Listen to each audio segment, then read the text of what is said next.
Thank you, Mr. Deputy Speaker. May I take this opportunity to congratulate the Minister on his appointment and wish him well in his new role. I want to express my support for Amendment 5 from the other place that calls for the Secretary of State to establish a duty of care standard in relation to legal, pastoral and mental health support provided to service personnel involved in investigations or litigation arising from overseas operations.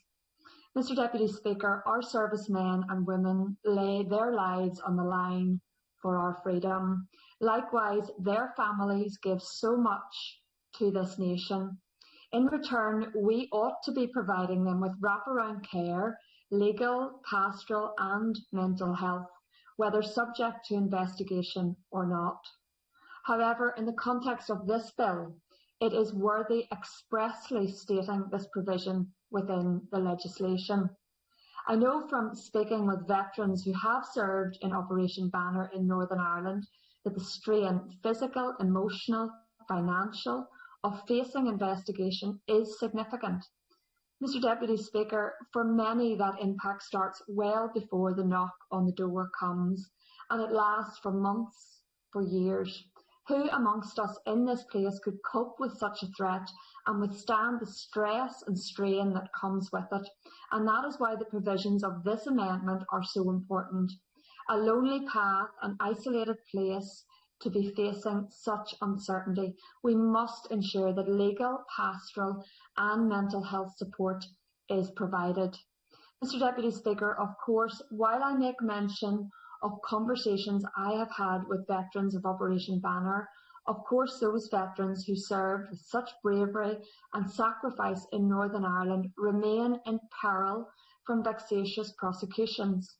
This government has not, as yet, fulfilled its commitment to afford veterans of Operation Banner the same protections as those who served overseas through this bill.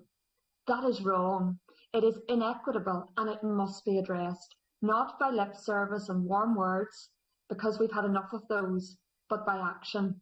I must say I commend the Right Honourable Member for Plymouth Moorview.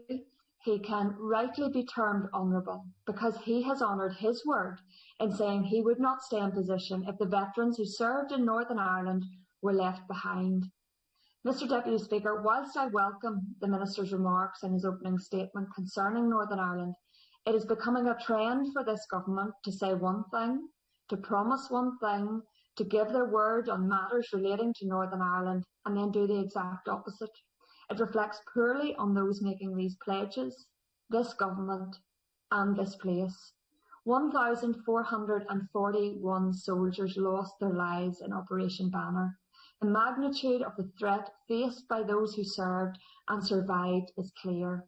They need the same protections as those who served elsewhere.